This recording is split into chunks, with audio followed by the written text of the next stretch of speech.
time to get your champagne wishes and caviar dreams. Welcome inside the Hall of Fame. Now, can you dig that?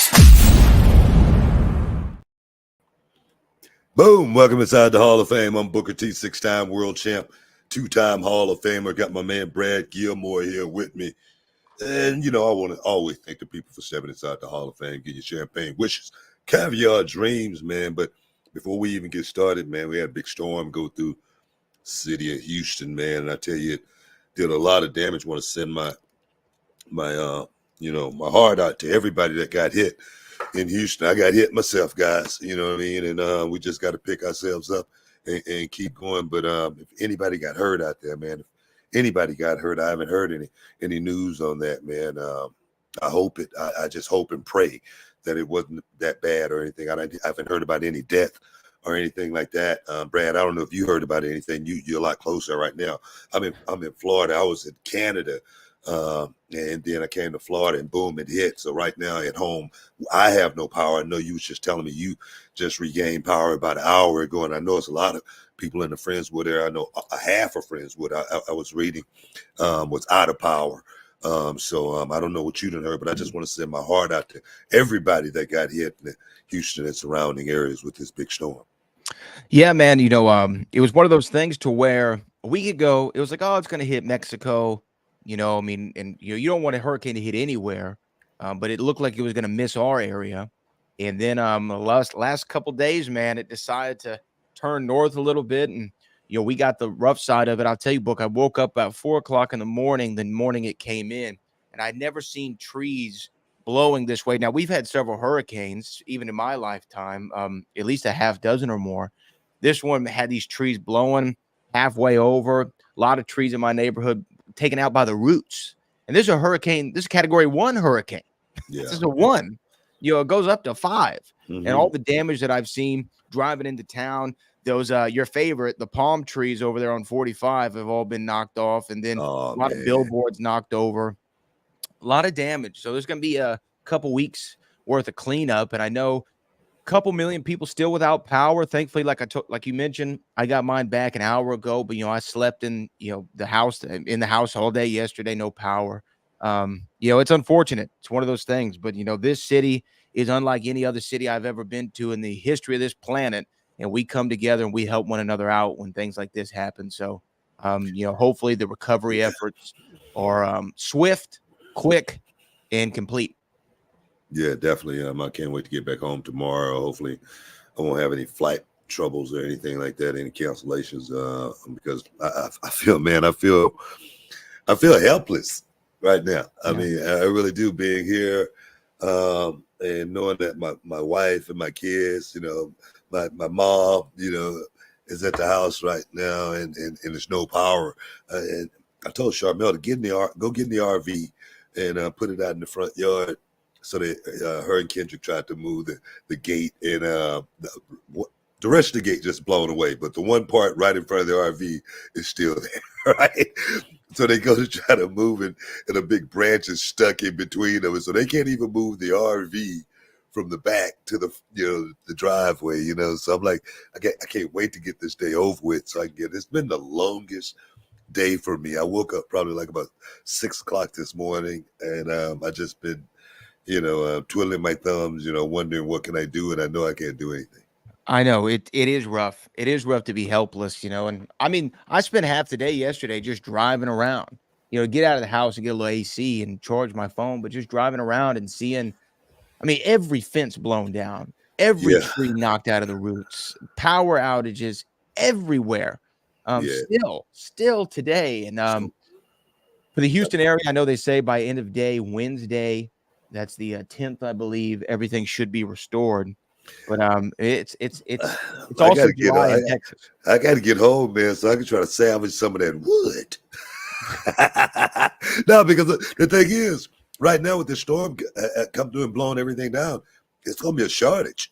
As far as wood goes. It's going to be a wait time as far as being able to, get that kind of stuff put back up. So for me, I'm like, man, let me get home and try to make sure I salvage what I got so we can try to get back up and running as soon as we possibly can, man. So like I say, I feel helpless. I can't do anything.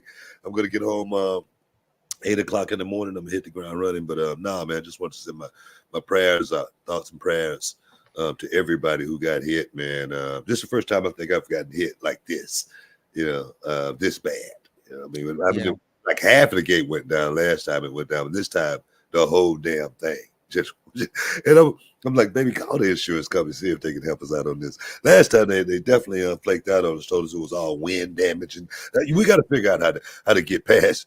I gotta get a good lawyer, in this case right here. That's what I'm gonna do. I'm gonna call Walker. Well, I'll tell you what, man. I mean, the only thing that's more of a work than pro wrestling is insurance companies. I'll tell you what.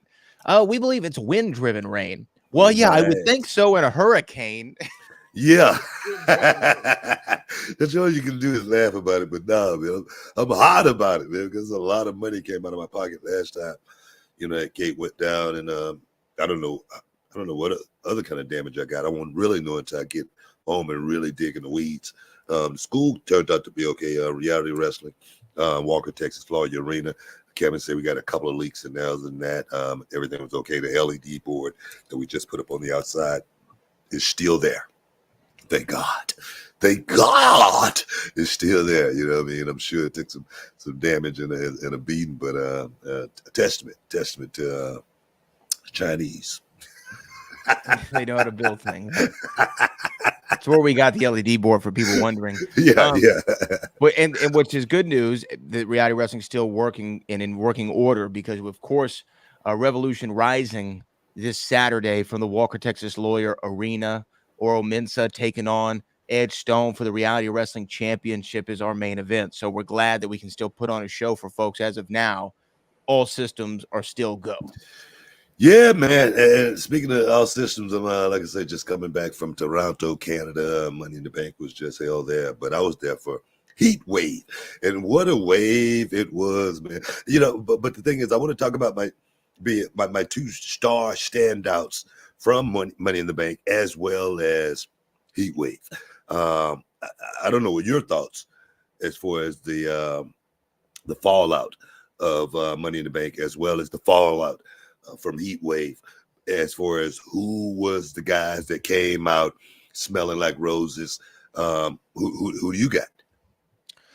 As far as Money in the Bank goes, yeah, or Heatwave? Money in the Bank first.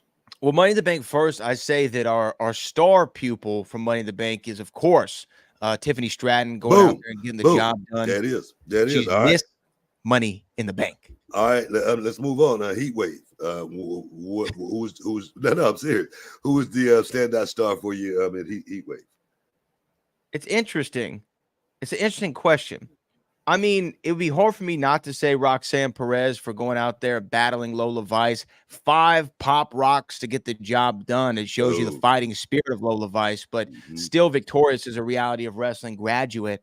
The young OG, even in a loss, showed me a lot in that main event as well. So there's a few that stood out. I feel like we have to really break down these cards. I mean, there's a lot. I think for me at Heatwave, for me at Money in the Bank, it was Tiffany Stratton. She definitely rose to the occasion. She's a star, baby. She's a star. But as far as Heatwave, I thought it was Ego. Oh, Ego.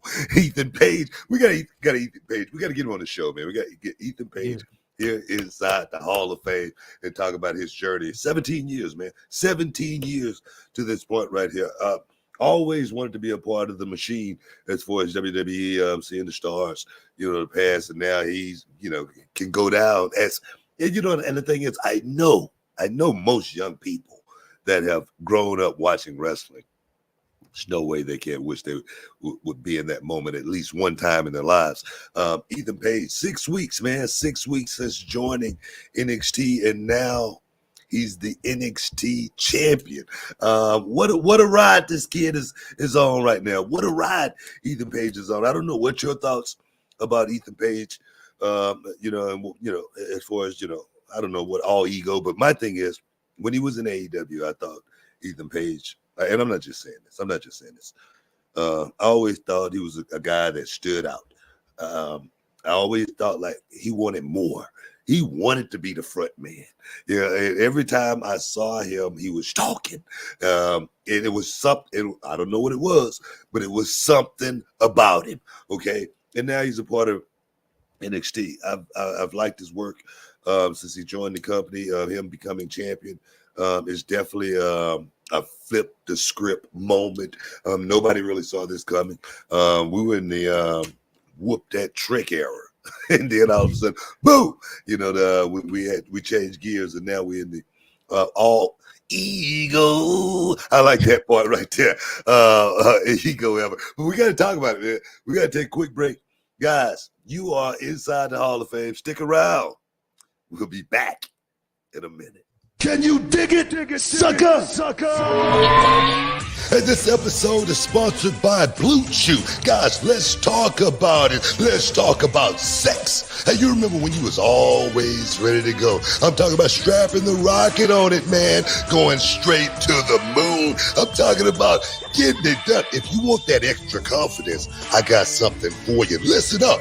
BlueChew.com. Blue Chew is a unique online service that delivers the same active ingredients as Viagra, Cialis, Levitra, but in a chewable tablet at the fraction of the cost. But the great thing, Book, is you can take it any time, day or night, so you can plan ahead or be ready whenever an opportunity arises. The process is simple. You sign up at BlueChew.com, consult with one of their licensed medical providers, and once you're approved, you'll receive your prescription within days. The best part, guys, it's all done online on the internet. So there's no doctor's visit, no awkward conversations, no waiting in line at a pharmacy or any of that. And the thing is, Book, Blue Chew's tablets, they're made right here in the USA and prepared and shipped direct to your door in a discreet package, so no one is the wiser. Let's just get it out there, guys. Blue Chew wants to help you have better sex. Discover your options at BlueChew.com. It's like this. Chew it and do it. And we've got a special deal for our listeners. Try Blue Chew absolutely free when you use promo code Booker at your checkout. Just pay $5 for shipping, man. That's BlueChew.com. Use promo code Booker to receive your first month absolutely free. Visit BlueChew.com for more details and important safety information. And, we want to thank Blue Chew for sponsoring the Hall of Fame podcast. Chew it and do it. Boom! Welcome back inside the Hall of Fame. Talking about Heatwave went down in Toronto, Canada. Man, I love Toronto, Canada. I love it. Why? No, man, because it's always it's got that LA vibe. It really does, man. It's always moving. I don't care. I'm like 2, 3 o'clock in the morning. It seems like it's daytime. Everybody's jumping. Everybody's moving around town. I'm serious. And it's always been that way, man. It's always been that way. I used to go to Toronto, Canada, many, many times back in the day, WCW. And, man, I found myself partying all night long. I told you I ran into and Farmer. You hit a guy who was Snow. That's his name, right? Snow. Yeah, I ran into him one night out in Toronto, Canada, on the corner, just hanging out, kicking it. You know what I mean? So, no, man, I've had so much fun in Toronto. You can always get you something to eat. Always get you something good to eat. And it's like Houston. You can find you if you got some money or a pistol, you can find you something to eat. And one of the I'm just messing. I'm just playing. But now, man, I've had so much fun in Canada. But now for these young guys, NXT young guys, to get a chance to experience that at this stage in the career is really, really cool. I know I saw a lot of the guys, man. It was, couldn't wait to get out and go just see the city after the show and whatnot. And I must say, everybody on the card, from top to bottom, even the kickoff match with the tag team, the ladies went out there. My girl, JC Jane, the rock star, showed up. Everybody on the card showed up and showed out. in Toronto, Canada. I just want to give those guys a round of applause and a pat on the back. Seriously. Well, I want to let's get back to Ethan Page. I want to talk a little bit more about Ethan Page. 6 weeks, comes in, gets the job done. He's the NXT champion. Now, this is something that he couldn't do when y'all were in Vegas. Came back, boom, gets it done in a fatal 4-way. I will say this. I love, without getting set up, certain things so that even in loss, everybody still looks good. They're very good about doing that.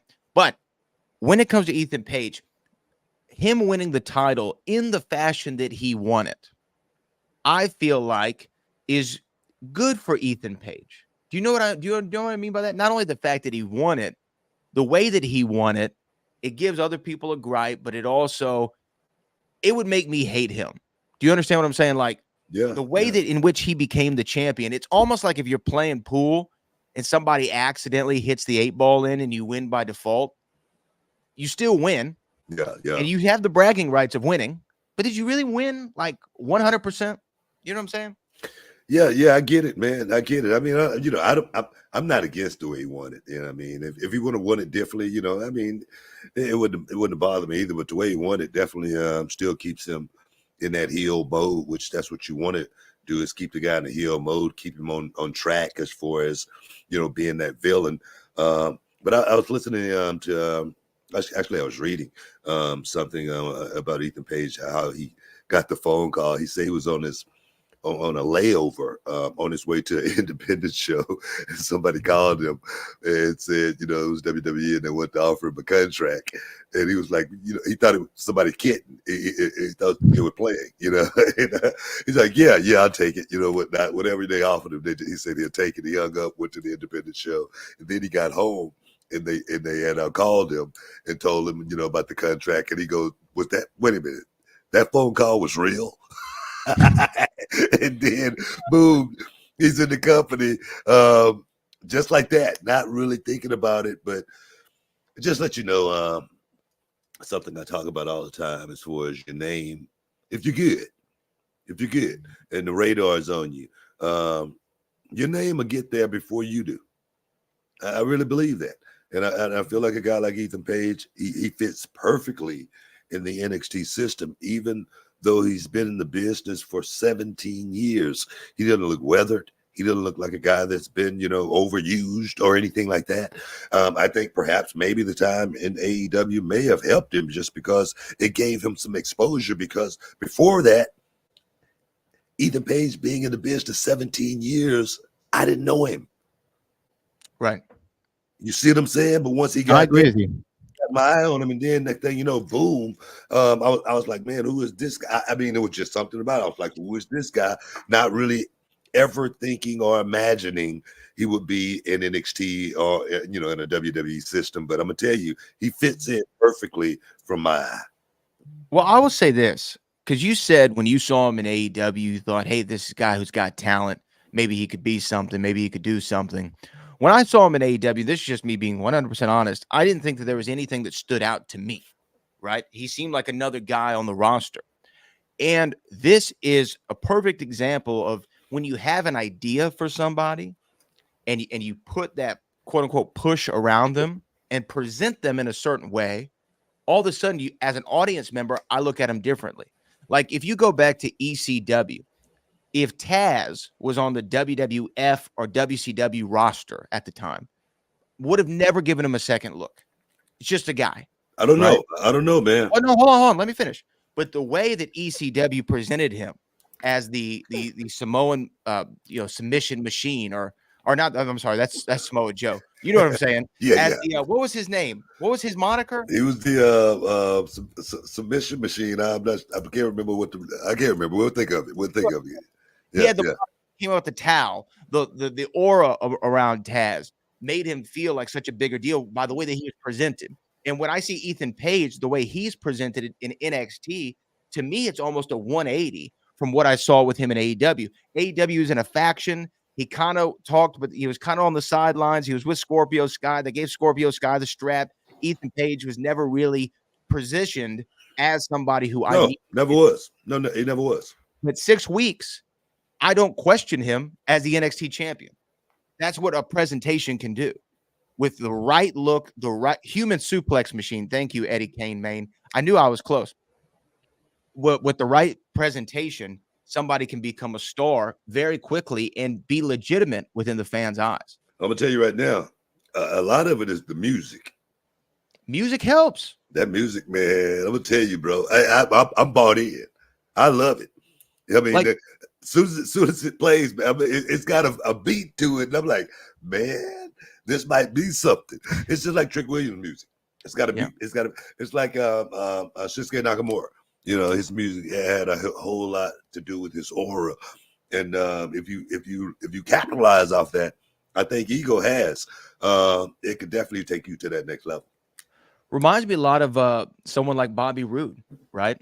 Like Bobby Roode when he came into NXT, he's Bobby Roode from TNA, but they gave him that glorious theme, and his whole package changed. He has the robes and the big entrance. Yeah, and it became synonymous with him, and it almost helped. The music can help you get over more, right? I mean, you can be over, but if your music's over, look at Jey Uso. yeah, Like Jey Uso's entrance is over. yeah, Yeah, and that's a thing. And so I'm happy for Ethan Page, and I'm interested to see where he and Trick go from here. NXT is also really good about not having too long of a title reign. They like to keep things interesting. It's not like on main roster where you'll see guys hold the title for 2 years or a year or almost 4 in Roman Reigns' case. It's very much, hey, you got your run with it. Let's move on to the next story. Let's try to keep things fresh and interesting. But I feel like Trick Willie didn't get pinned. So Trick Willie deserves a rematch. No. I mean, as well as to be able to pad the stats, man. That's what it's really all about being. I padded my stats. I became 4-time world champ in 1 year. Seriously, in 1 year, man, I was 4-time world champ. So man, who knows? Who thinks about that? Nobody cares. But when I say it 6 times, man, that sounds real good. For the stat factor, you know what I'm saying? 6 times? Oh hell yeah, man! But nah, man, Ethan Page is the guy to watch, and we're gonna get Ethan Page here inside the Hall of Fame. Get his thoughts on what this ride has been like for this past 17 years, man, because it's a long time, man. It's really almost that. I'm serious, man. It's almost reaching that tenure in this business is for 20 years, man. A lot of people wish they make it in this business, make it at this level for 20 years. I made it at the top level for 20 years. I was in a big company for 20 years. Ethan Page been grinding, grinding all his life. Sacrificing, hustle, paying the price, grinding all his life. You know what I mean? So we're going to see if we can get him here inside the Hall of Fame to get his thought process on what that grind been like, man, because I wonder myself if I would have had it in me to grind out there on that independent scene for 17 years. I don't know. That's the question. Stick around, man. You're in the Hall of Fame. We'll be back in a minute. Hey there, beach babes and beach bros. Are you ready to soak up the summer vibes and strut out with your ultimate beach bod? Well, good news, because our friends over at Manscaped have got you covered from head to toe. Oh, yeah, Brad. We're talking about the Performance Package 5.0 Ultra, the all-in-one grooming kit that's a total game changer for your summer look, man. With Manscaped, you're not just grooming, you're unlocking confidence you need to turn heads this beach season. Oh, yes. That's right, Booker. And we're talking 10 million men worldwide who trust Manscaped. And because you're listening to us, you get a special deal. 20% off plus free shipping with the code BOOKER at manscaped.com. Let's make this summer your smoothest one yet. Man, let me tell you about the Lawnmower 5.0 Ultra. This bad boy got a summer makeover. It's waterproof, perfect for those splashy pool parties and beach hangouts. And don't get me started with the Weed Whacker 2.0 for those pesky nose and ear hairs. Oh, and after you trim, you've got to try the Crop Soother Ball Aftershave Lotion. Say goodbye to chafing and hello to comfort all day long. Plus, the Crop Preserver Anti-Chafing Ball Deodorant, absolute must-have for those hot, sunny days. Hey, and don't forget, every purchase come with a little extra free Boxers 2.0 Midnight Bravo. Talk about comfort and style that fits like a dream. You're gonna love it, I guarantee. So what are you waiting for? Get 20% off plus free shipping with the code Booker at manscaped.com. That's 20% off with free shipping at manscaped.com and use the code Booker. Yeah, the summer sun is here to stay, so trust Manscaped and keep you looking and feeling cool. Jump on this deal, y'all, and stay groomed this summer with Manscaped. Your beach bod deserves the best. Welcome back inside the Hall of Fame. Talking Toronto, Canada, man. Heatwave went down this past weekend, as well as Money in the Bank. Anything else stand out as far as Heatwave for you? Well, yeah, I want to ask you what you thought of Lola Vice and Roxanne Perez. Oh, Lola, it seemed like Lola was positioned as a fan. When I was watching, I thought, oh, this is Lola's night. She's gonna get it. Straps coming to her. But Roxanne Perez, the prodigy, was just a couple of steps ahead. 5 pop rocks to get Lola Vice down for a 3 count. You had the best seat in the house, including when they did a pop rocks on that announcer table. What was going on in your mind about this match? You know, Roxanne Perez, she stepped it up, man. She's special. She really is. She really truly is special inside that square circle. Like I haven't seen too many come along that picked it up as quick as she did. I mean, from a psychology perspective, knowing how to. One thing I always talk about, Roxanne, she's not the biggest, one in the room. She's never going to be the biggest, chick in the fight or anything like that. But like Shawn Michaels, she knows how to project, and that right there is something that is so uncanny for somebody so young in this business. A lot of people may not understand what I'm talking about. It's what I call the intangibles, man. She knows all about the intangibles, man. She doesn't miss anything. She makes sure she dots every I and cross every T, man. She takes it apart, puts it back together the exact same way. And I tell you, what a class, man. What a class, because I talk to her all the time, and we had a we had such a cool. Such a cool conversation after that match, and I just want to say, Roxanne Perez, she's not that little girl anymore. She's a grown ass woman. Boom. Well, Book. One more thing I wanted to ask you about NXT Heatwave, and it's what a lot of people want to know. Specifically, before the show even started, there was controversy, major controversy. CM Punk? No. Oh. All over social media, people were wondering why Booker T doesn't believe in Joe Hendry. You tore up a Joe Hendry sign before the show. No, Joe Hendry. That was on the back of it. On the front of it was Vic Joseph, keep Booker T in check, keep him in line or something like that. So I didn't know Joe Hendry was on the back of it. Well, so the internet thinks that you don't believe in Joe Hendry. Nah, man, I don't know a whole lot about Joe Hendry, but he had a sparring moment in NXT. I hope to see a lot more. He's a good-looking kid. I want to see more of Joe Hendry. Well, the show ended with a flash of him on the screen. NXT Heatwave, what we saw at home. I don't know if it was in your monitor. I didn't see that. The last thing that was on the show was a quick flash of Joe Hendry smiling, and then y'all went to black. You know what? I have nothing against Joe Hendry. I love to see. I haven't got a chance to see any of his work. My thing is, let me ask you, is he any good? So I haven't seen any of his work. See, that's what I'm saying. But his name has reached us. No, wait a minute. His only reason his name reached me because his ass was on NXT. All right. If he wasn't there, I wouldn't know who the hell Joe. He's got to show me something. All right. Show me something, Joe Hendry. I'm not the type of guy that's just gonna fall in love with you because you're a handsome kid. That's not. You got to show me. Perform. All right, perform, son. What?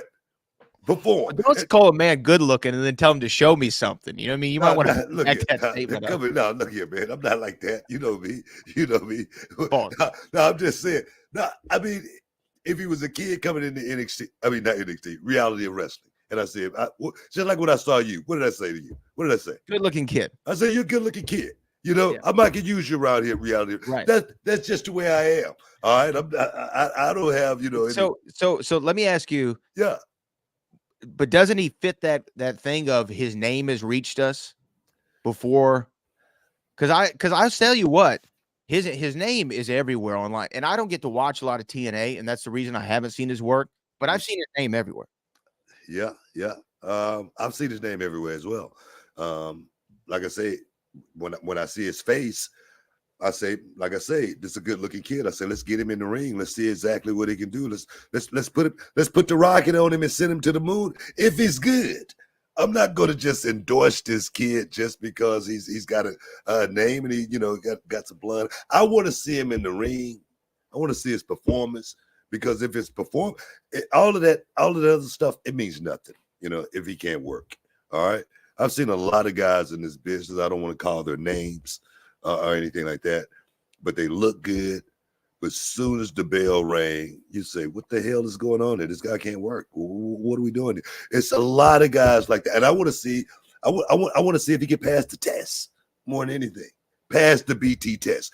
He's already passed the airport test. All right. Pass the airport test. When you see him walk through, you say, hey, who's that kid? He might be somebody if he's dressed the right way. I've never seen him out of the ring as well. I don't know what he dressed like. He might dress like a bum.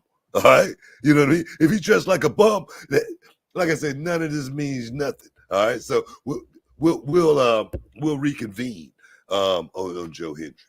Okay. Well, yeah, we'll see what he has to do. And it looks like he's going to be coming back to NXT.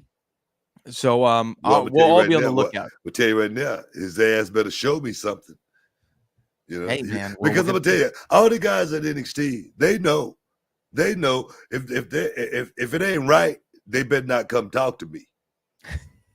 If they don't want to hear the real, huh? Because I'm gonna tell them. Well, I think that was really the majority of NXT Heatwave. But let's go back to Money in the Bank for a couple seconds, because there's some big stuff that came out of that show. First off, let's expound on Tiffany Stratton. She's now Miss Money in the Bank. Meteoric rise in NXT, continues that rise in the main roster of the WWE. She's now lined up to be the next women's champion. What do you think overall of Tiffany Stratton's run so far, and do you like her being Miss Money in the Bank? Yeah, I mean, why not? I mean, you want somebody like that to really be able to make a mark and really be able to make a staple. Instantly. You don't want to wait. And you know, with somebody like Tiffany Stratton, she's the star. I recognized that in NXT very, very quickly. And she hadn't been in the business, 3 years. Yeah. So she's definitely on the trajectory where her star is still rising, man. It's still rising. She's still young. So with someone like that, you don't want to miss the boat on them. You don't want to drop the ball. And for her to be in line to become WWE champion says a whole lot about, not just the company and how they've been able to manage her to that point, but how much hard work she's put in to get to that point. Because I'm going to tell you, you don't slip on a banana peel and find your way in that position. That's just not the way it happened. The only way you find your way in that position is you are like head and shoulders above like a lot of the guys and girls in the locker room. That's it. It's the only way, especially these days. It's like, it's not a lot of clicks these days where you can find your way to it, as well as so many young people trying to get in it and trying to get that position. So Tiffany Stratton has done a hell of a job. And now she's Miss Money in the Bank, getting ready to take it to the next level when she becomes champ. I can't wait to see it. Yeah, so there was also an interaction between her and Trish Stratus. Trish Stratus, of course, the host of Money in the Bank in Toronto. When we had Trish on this show a few months ago, she mentioned Trishy time versus Tiffy time. as something that might interest her to come out and do it all over again. She said that on this show. What do you think? Do you think we should see Tiffy time versus Trishy time? Would you like to see that match? Yeah, heck yeah, man. I mean, why not? I mean, Trish Stratus, she still got it. We know that. Yeah, we know Trish. I mean, when she rolled up in the, what was she driving? I don't know what. It looked cool. Yeah, I don't know what car it was. She rolled up and then jumped up out of it. You could look at it and tell, wait a minute, she can still go. Oh yes. So yeah, no, I can't wait to see Trish versus Tiffany Stratton. I think that'll be a hell of a marquee match anywhere. I mean, especially, can you imagine if they did it in Canada? I know. Man, it would be off the chain. So for me, I'm just hoping I'm booked for that show because I got to see it more than anything. So nah, man. Trishy versus Tiffany, that would be definitely, like I said, a marquee match. It not just in Canada, man. Anywhere in the world, WrestleMania, man. Book it. 25, man. We got to talk about 25 and a certain special person. Stick around, guys. You're in the Hall of Fame. We'll be back in a minute. Hey everybody, Brad Gilmore here with the one and only Booker T, and today we're not just talking about wrestling, we're talking about something that's changed the game for both of us personally, and that's Mando Whole Body Deodorant. Yeah, that's right, Brad. You know, the most valuable thing in the world could be that #1 draft pick or home field advantage throughout the playoffs, but you know what's second? Time. Absolutely, Book, and let me tell you, managing body odor, that used to eat up a lot of time. Always worrying about it, especially around midday, but not anymore since we started using Mando. Yeah, but tell them why, Brad. Well, Mando isn't like those other deodorants that just mask the odor with heavy fragrances. Mando stops odor at the source. It blocks bacteria on your skin from breaking down sweat, which, by the way, is what really causes that BO. And it's clinically proven to control that odor for up to 72 hours. Now that's long-lasting, man. It really frees up so much time since switching to Mando. I've even perfected my half-court shot, believe it or not. Man, that's awesome. And let me add, I've been using Mando everywhere. Pits, rondos, and even those stinky crevices. We all got his aluminum-free, cruelty-free, dye-free, and vegan. Designed by a doctor who knew what was up about body odor, man. And for our listeners, we got something special. New customers can get $5 off the Mando starter pack. That's over 40% off. Just use our code BOOKER at shopmando.com. That's shopmando.com. Use shopmando.com. Check out their starter pack. Brad and I would not steer you wrong. With Mando, you're really taking care of your body odor anywhere and everywhere. Give it a try and let us know what you think. All right, now back to wrestling. But remember, control your body odor anywhere, anytime with Mando, and save big with the promo code Booker at shopmando.com. Welcome back inside the Hall of Fame. I know we're just talking about 2025, but is anything else you want to talk about as far as money in the bank? Well, unless we're going to discuss a big announcement that happened there, which I think is what you're leading into. I will say the other thing I wanted to point out, Drew McIntyre, of course, won the Money in the Bank ladder match, went out and cashed in later that night unsuccessfully thanks to CM Punk, and Drew McIntyre went berserk over there on the kickoff set and was suspended. He's suspended indefinitely. Moving up. Now, I think if you were at that table, that wouldn't happen. Well, no, like I said, I was just going to say, I'm glad he went off on the kickoff set. I hope he tore every damn thing up. You know what I mean? So I don't care about that. But he's been suspended indefinitely. And I will say, WWE, the way that this Drew CM Punk thing has been set up, and it almost seemed like it wasn't ever the exact plan. Drew just started taking some shots at Punk, especially when Punk went down with injury.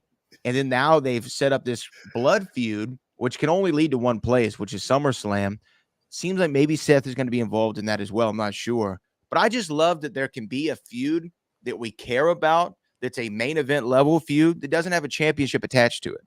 This is an old school rivalry. No, I love it, man. It's just like when I was sitting at the desk at the kickoff booth, and Drew McIntyre was the guest, and he goes, "Come on, Book. You know this guy." And I'm like, he just brought that out. I'm like, come on, bro. Don't bring me in this. I got no heat already. I'm okay with this guy. But no, he's totally making this as real as it possibly can be.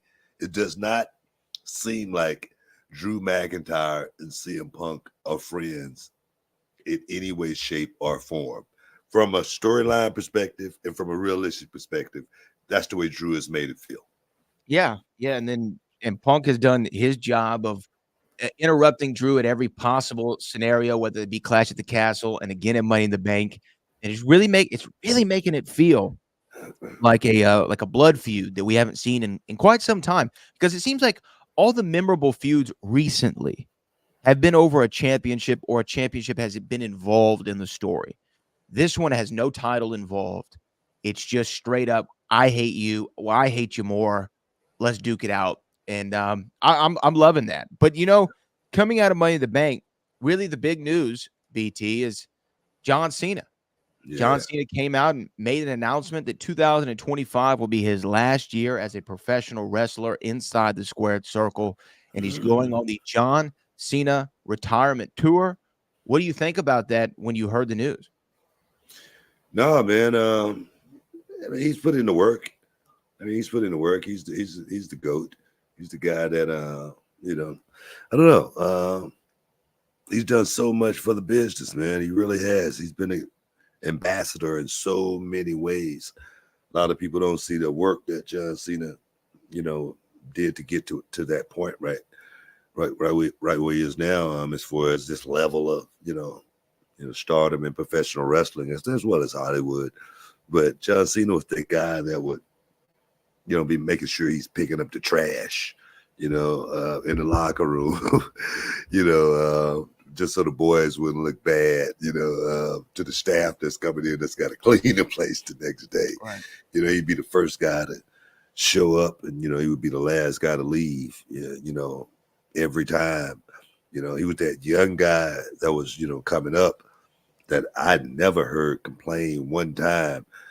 I don't remember John Cena ever giving me any advice once. I'm serious. I don't remember John Cena ever giving me any advice. I always gave him advice, and he always listened. You know what I mean? He always took it and made something out of it. That's why he's, the greatest of all time. He's a guy that, it was a lot of us around John Cena that saw the star in John, and like I say, everybody liked John because he was a student of the game. He wasn't one of these guys that had his, head, somewhere that it didn't supposed to be, if you understand what I'm saying.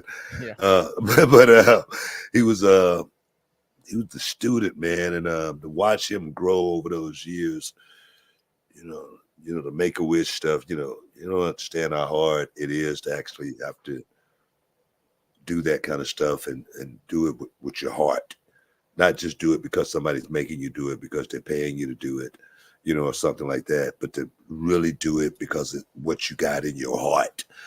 That's that dude. That's John Cena, man. So he's put in so much work, man, to see him retire and go out, on his, in his way, on his own terms is awesome, man. It really truly is. When I heard the news, I just wanted to say congratulations to John Cena. Last time I saw John, it was at the PC not too long ago, maybe, I don't know, 6 months. And we ran into each other and like, Shakespeare, what's going on? It was what we just kept walking past each other. And then we got maybe, I don't know, 10 yards. And he goes, "Hey, Book." And I turned around, he goes, "How you doing, man?" I go, "I'm doing all right, John. How you doing?" But it was just that moment. For a second, he had to stop and ask me how I was doing, which was really, really cool. Yeah. Well, I will say we knew that our time with John Cena was winding down just based on Father Time itself. He was 47, almost 48 years old, I believe. And I know he had said he didn't want to wrestle past 50. But what I like about this is that he's telling us in advance, hey, look, this is my last year. I'm going to do 30 to 40 dates is what he said. So 30 to 40 matches. It's not like it's one match that we're going to see him at.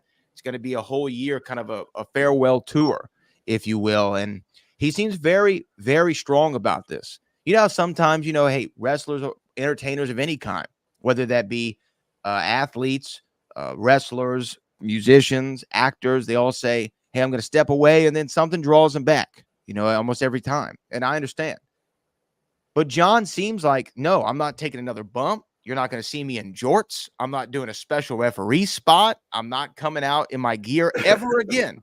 He said, if you see me again after this, I'm going to be in a suit and tie, and I'm going to be a fan. Yeah. So to me, I have a few questions on this, and I'm sure people will chime in. Is there, since he's going to have 30 to 40 dates, are there any names that jump out at you to say, I want to see John lock up with so-and-so? Nope. No, because for me, I got several.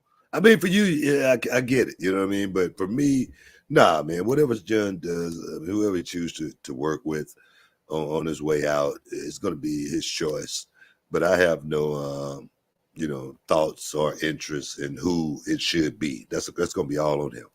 Well, I want to see John versus, this is just a couple, wish I want to see happen. Yeah, I get it. I want to see John and Cody, maybe him go for that 17th world title. If we get John and Roman again, that'd be great. John and CM Punk, they're back in the same company. How do you not do it? John and Randy, Braun Breaker is a name I'd like to see him mix it up with. Carmelo Hayes is a name I want to see him mix it up with. Those are just a few that popped in my head as if I'm booking John Cena's farewell tour, what are the hits that we need to play, and what are a couple of new cuts we want to see on the album? And those are just 6 names that popped in my head instantaneously. And let me ask you this. Do you think we see a 17th world title run for John Cena and set the record before he walks away? Do we see the 17th world title? I don't know. Would you like to see it? Well, no, I don't want. I wouldn't put the title on him just because of it's the farewell tour of John Cena. That's not what I look at when I think about wrestling. No, I wouldn't do it because if you put it on him, he's going to have to defend it. He's going to have to go out and perform. He's going to have to perform on a regular basis. And for John to be a part-timer, like something he said he would never be, never want to do when The Rock was doing it, that would be kind of hypocritical, for me, you know what I mean? So, no, I don't see that happening. I mean, personally, I don't even see John Cena having 30 matches. I see John making 30 appearances, but I don't see him having 30 matches. It's not something that John Cena really, really needs to do. To see John Cena is one thing. To see him wrestle is something totally different. Put myself in position to get hurt on my way out is not something that I'm looking to do to please, guys like you. Guys like me. I think that I'm just being honest. I'm just being straight up. He didn't need to please anybody, but but you sitting up here talking about I want to see him against this guy. I think he has 30 matches. To be able to go out there and do that, that means John Cena is going to have to. That's like 30 WrestleManias. I got to go out and perform at my highest level with these guys. And if I don't, I'm not going to be the John Cena that people remember as the John Cena that they see go out there and do it the way I did it. No, I wouldn't want to. If I would, that's like Michael Jackson trying to do this 100 dates, whatever. It killed him. His ass was dead before he got started. You know what I mean? So, no, I'm serious. The pressure to put on somebody to go out and give me 30 matches. No, hell no. John's call. No, he said you're gonna see me 30 times. You might 30 to 40. Yeah, whatever. So dates. But I doubt he says I'm doing 30 look, 40 we gotta dates. take a break, man. We gotta take a break, man. See that you getting me off time here. You making me lose time. You're making me lose track of time here. Stick around, guys. You're the Hall of Fame. We'll be back in a minute. Can you dig it, sucker? All right, everyone, it's Booker T and Brad Gilmore here, and we've got something exciting for all you sports, comedy, music, and theater fans out there. We're talking about Game Time, the fastest, easiest way to get your hands on tickets to your favorite events. That's right, Book. We love all those spontaneous, unforgettable moments, and Game Time is here to make them happen. Whether it's a last-minute decision to see a game or a sudden urge to catch a live show, Game Time has got you covered, giving fans access to tickets even at the last minute in over 60 cities across the United States and Canada. And guys, this ain't about getting in. This is about getting the best seats in the house. With Game Time, you can see images of your seat before you buy it. So no surprises there, guys. You can score tickets swiftly. Skip the line, guys. Just dive straight into the moment. Absolutely. And listen to this. Game Time guarantees the best prices. Find tickets in the same section in a row for less elsewhere. Game Time will give you a credit of 110% of the difference. So there's no reason to wait, bro. So whether it's the thrill of the game, the laughter of the comedy, the rhythm of the music, or the drama of the theater, guys, don't let the opportunity skip by. Choose Game Time. Grab your tickets and just enjoy the moment. Live should be spontaneous books, so guys, don't miss out. Check out Game Time now on their app or at gametime.co. That's gametime.co. Take the guesswork out of buying tickets with Game Time. Just download the Game Time app, create an account, and use the code BOOKER for $20 off your first purchase. Terms apply. Lowest price. Guaranteed. Oh, yes. Welcome back inside the Hall of Fame.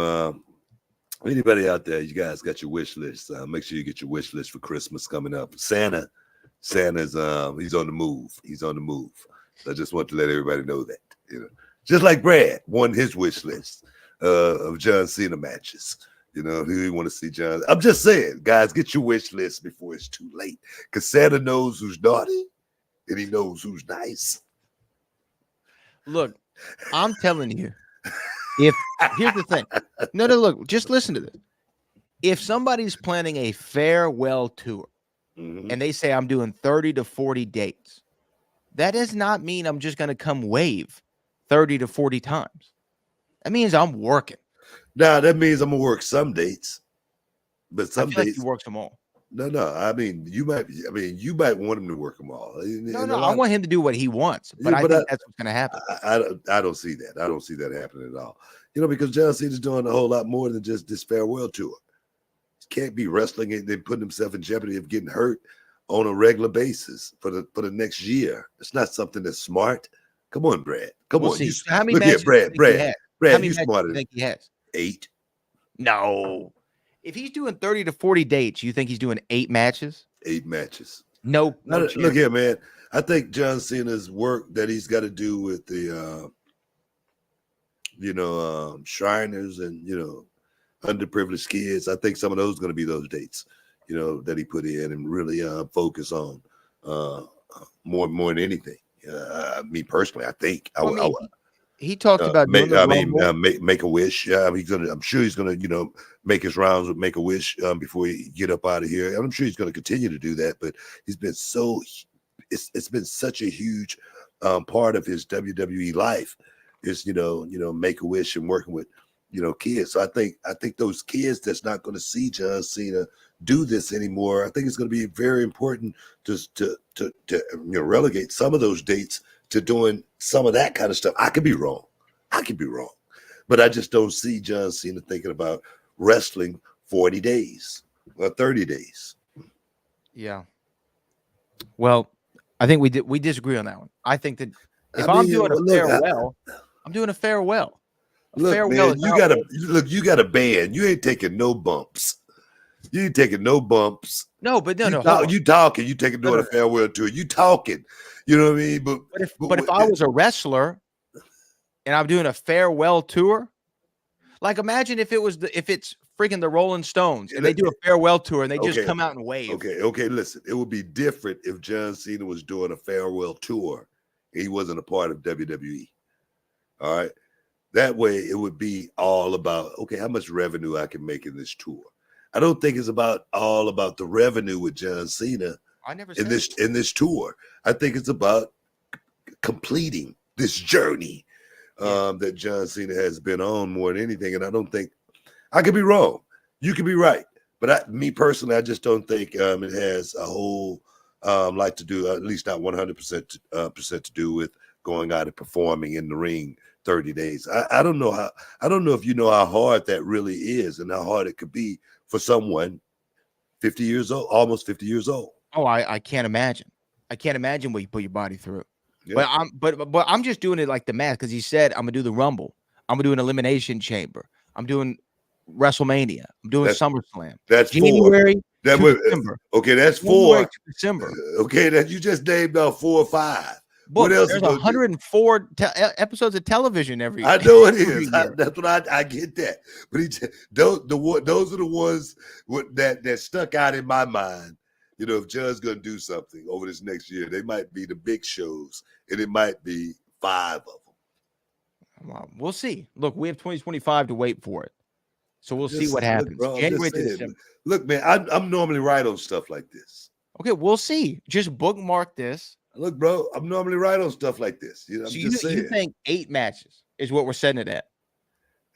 Perhaps. Well, what's your number? It could be more or less. All right. Well, you called him the GOAT. That's what you just referred to him as. Is John Cena in the conversation as the greatest of all time? Is he on the Mount Rushmore of WWE? From statistics? From what No, from statistics and ticket sales? Yeah, hell yeah. 15 years on top. I mean, main event, I 16 world titles.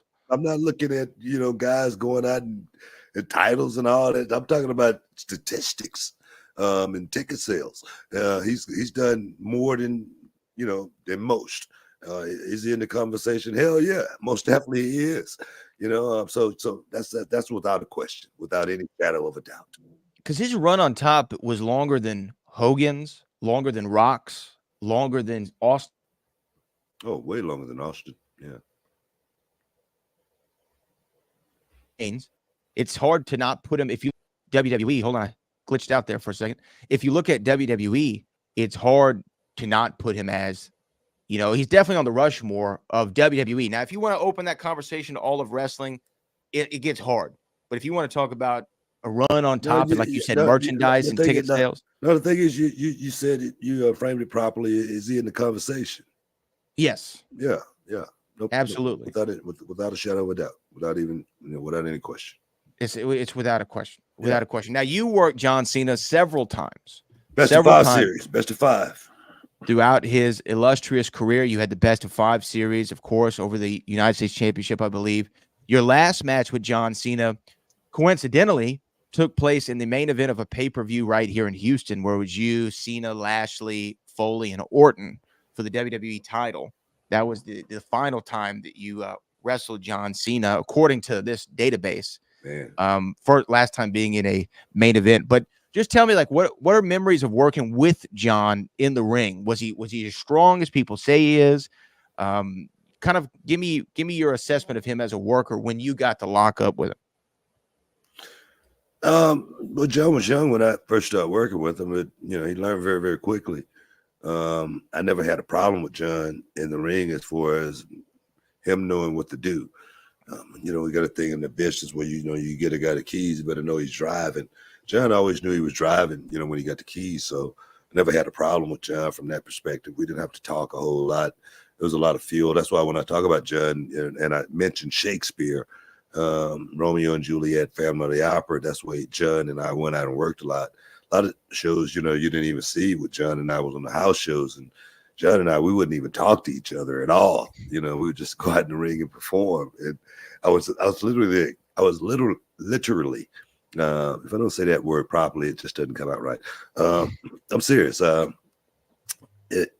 those house shows, I was just teaching them, man. I was just trying to school them and trying to, teach them the art, of performing. And he loved it, man. He would not question me at all. He would just go along with it. We knew the finish, and we would perform. And it grew from that point to where I could trust him in the ring. I didn't have to think twice about, if he was going to be in the right place, if he was going to do the right thing, So for me, working with John, it was great to be able to have a little bit of peace in the growth of John Cena, and I think he would feel that way too. If you ask him that question. Yeah, I think that, when you go back and watch that first run in when he was on SmackDown, you, Eddie, He had some matches with Angle. Those are the guys I think about molding him, right? JBL had a big part in JBL, that. that's Yeah. another good one. JBL.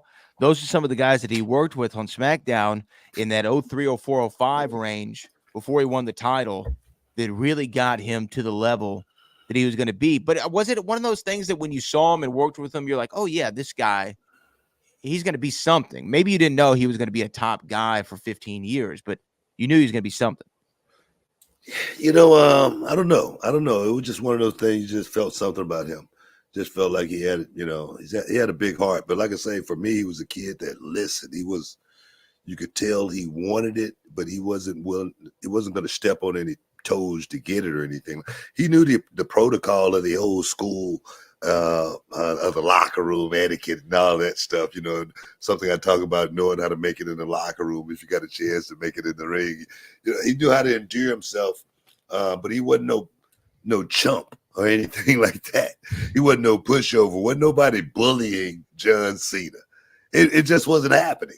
Yeah, and I don't know. I don't know. Perhaps I don't know. I don't know why that is. Other than you could tell by the way a man walk. If he can handle himself. Maybe that was it. But John was always that guy that was one of the boys, and I had a great time in working him. I had a great time in trying to teach him the art of the performance. And I'm gonna tell you, nobody learned it better. His uncanniness when he performs. It may be unconventional, but it works every single time. That's what John Cena was, man. We got to stick around. We got to take one more break. I think we got one more segment coming. Stick around. We'll be back in a minute, man. Can you dig it, sucker? All right, everyone, it's Booker T and Brad Gilmore here, and we've got something exciting for all you sports, comedy, music, and theater fans out there. We're talking about Game Time, the fastest, easiest way to get your hands on tickets to your favorite events. That's right, Book. We love all those spontaneous, unforgettable moments, and Game Time is here to make them happen. Whether it's a last-minute decision to see a game or a sudden urge to catch a live show, Game Time has got you covered, giving fans access to tickets even at the last minute in over 60 cities across the United States and Canada. And guys, this ain't about getting in. This is about getting the best seats in the house. With Game Time, you can see images of your seat before you buy it. So no surprises there, guys. You can score tickets swiftly. Skip the line, guys. Just dive straight into the moment. Absolutely. And listen to this. Game Time guarantees the best prices. Find tickets in the same section and row for less elsewhere. Game Time will give you a credit of 110% of the difference. So there's no reason to wait, bro. So whether it's the thrill of the game, the laughter of the comedy, the rhythm of the music, or the drama of the theater, guys, don't let the opportunity skip by. Choose Game Time. Grab your tickets and just enjoy the moment. Live should be spontaneous, Book. So guys, don't miss out. Check out Game Time now on their app or at gametime.co. That's gametime.co. Take the guesswork out of buying tickets with Game Time. Just download the Game Time app, create an account, and use the code BOOKER for $20 off your first purchase. Terms apply. Lowest price. Guarantee. Oh, yes. Welcome back inside the Hall of Fame. Just talking about that boy John Cena. It's over. It's over. 2025. He's done. Finished. Wrapping it up, man. So you guys better make sure you get your tickets. Anytime you hear that name, John Cena, coming to a city near you. But I know we. Yeah, he's just gonna stand there and wave at everybody. Hey, man, look here. I'm just saying. Look here. Mark my word. Mark my word. You count them. You count them. That's all you got to do. You count them. Count them over this next calendar, and we'll see. We'll see. How about that? We'll see. Hey, Book. Couple more things. We have a couple super chats I want to get to, and of course, there's some other news topics. But this came in breaking news so far as from a WWE announcer standpoint. Heard crickets of this being a possibility. Joe Tessitore is now officially a part of the WWE family, signing on. It seems like he's going to be now the lead play-by-play announcer on SmackDown, joining Wade Barrett and Corey Graves. Joe Tessitore, of course, longtime ESPN voice. You heard him in several big fight situations and sports situations. He was there at WrestleMania this year doing a lot of interviews for ESPN, part of the ESPN family, as are we. What do you think of Joe Tessitore joining the fold? Because here's the thing I want to ask you real quick before you answer that. I'm sorry. They've gone with regular sports guys before coming in and trying to have a more sports-oriented feel. You could think of what was his name? Adnan Virk, Jimmy Smith, even more Ranello coming in. To varying degrees of success. What do you think about Joe Tessitore, though, joining this company? Hey, man, welcome to the family. Welcome to the team, Joe. I've been a big fan of his work in boxing for many, many years. You know, I'm a huge boxing buff, so I've heard the name Joe Tessitore for many, many years. And the boxing world, I'm sure, is ingratiated Joe Tessitore for many, many years as well, because he's really, really good at what he does. But I'm going to tell you right now, he's stepping into a different arena now. He's stepping into the wrestling world. So I don't know if Joe Tessitore know anything about the gram or Twitter. He better cancel all of that. Get rid of it, okay? Because the wrestling fans, they're unforgiving, man. They're unforgiving. It's a whole lot different. So he better have some thick skin. He better be prepared, and he better be ready to go when he step in the booth. Because, like I say, the fans are really going to be watching his every move. I think he's going to do good. Just from the standpoint of this, is boxing and MMA coming from that background? Because I thought Jimmy Smith did a pretty good job. Well, Jimmy Smith did a great job. I really did. I mean, he adjusted. He wasn't in the beginning. It seemed like he was a little shaky with it, but there again, his preparation. I used to see Jimmy Smith, man, in the TVL where we would dress, and he would have his paperwork out, man, and he would just be writing notes after notes after notes. So he definitely did. And the thing is, I'm sure Joe Tessitore is that same kind of guy that's going to do his due diligence and prepare for the situation. So I'm just warning him before he get in there in that booth to be ready, because trust me, I went through it, and everybody that go in the booth goes through it. But I've noticed as of late, preparation is the only luck you're ever going to have. Yeah, so I think Joe, coming from a combat sports background, will help him. But again, this is entertainment, and I think Joe's going to do okay. So yeah, like you said, welcome to the WWE family for Joe Tessitore. The other thing was, did you hear about Britt Baker? Britt Baker made her return to AEW, had been off for 10 months.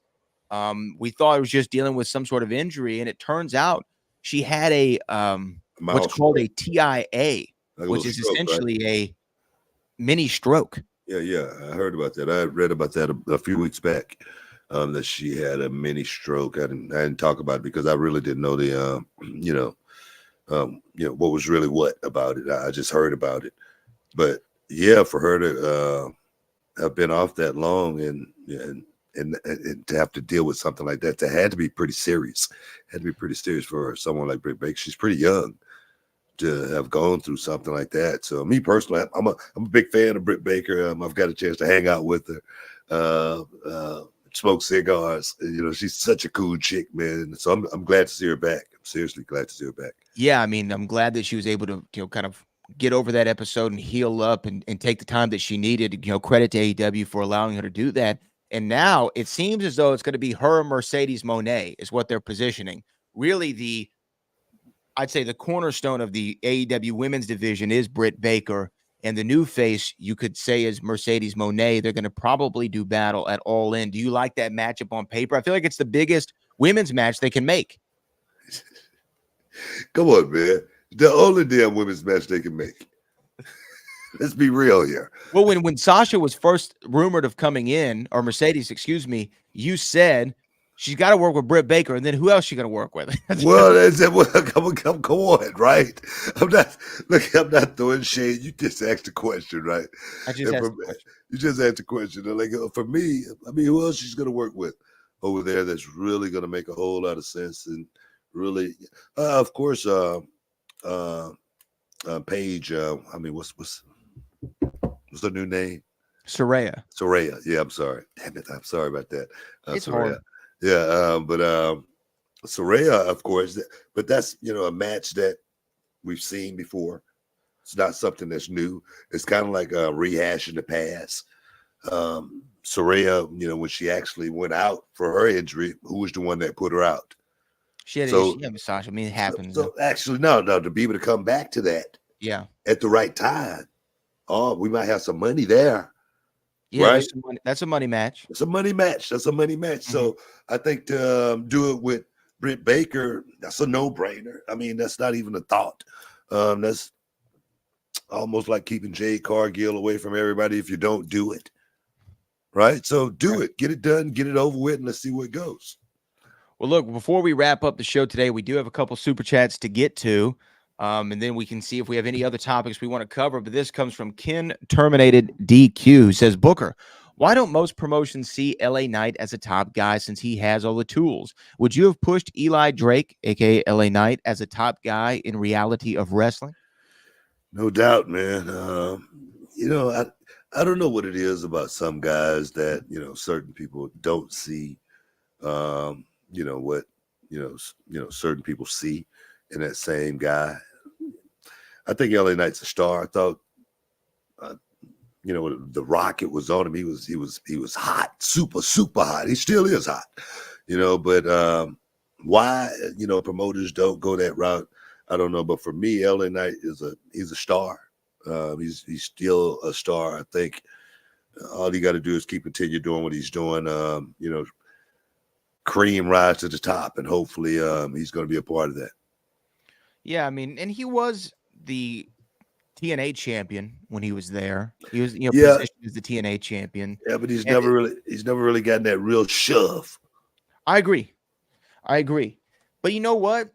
He comes out and the people are still there behind him. And so it's just a matter of time, I think, before you can't deny the people for too long. No, I feel the same way. That's why I say if he just keep doing what he's doing, you know what I mean? Don't veer from, the plan or anything like that. I'm sure frustration always sets in when you feel like you should be somewhere and you're not. But for me, when those guys start thinking that way, there's a lot of them out there that think that way. When you start thinking that way, that's when you get your own wrestling company. I'm just keeping it real. Well, we'll see what happens for LA Knight. I feel like he and Logan Paul are going to do battle there at SummerSlam for that United States Championship. But we'll see if my prognostications come true. He's Eddie a star. Payne Maine says Gaspar is the next reality of wrestling champion. He's already been the champ. He's already been the champ. Yeah. But his ass ain't getting it back. That's just the way it is. One thing about you don't bite the hand that feeds you. Yeah. That's one thing you don't do, man. You don't bite the hand that feeds you. Somebody that bring you, all the way, to the top, you know what I mean, to the pinnacle, and then you want to turn on them. Yeah, Gaspar is just like, a lot of guys at reality of wrestling that I've gotten to the top, and they feel like they've gotten there. And then I got to break them down, show them exactly where they are in the pecking order of reality of wrestling. Oh, it's only one general there, man. One. And if Gaspar ever make it back to the top, it'll be under my expert tutelage. That's it. And that's final. All right. Well, there you go. We'll have to see Revolution Rising, of course, this Saturday. Summer Champions 10. And I will be there. Summer Champions 10 is around the corner in August. We will see what occurs between now and then, and if Gaspar can regain that reality of wrestling championship. Look, if Gaspar show up Saturday, I got something for him. How about that? If Gaspar Hernandez got the guts, the kahunas to show up on Saturday at Revolution Rising, I got something for him. And it's going to be hot. It's going to be real hot. All right? So I just want to get that out there. I want to thank everybody stepping inside the Hall of Fame. Give you champagne, wishes, caviar, dreams. And, as always, Bradley, all the hard work. Till next time, peace. We love you, and we out.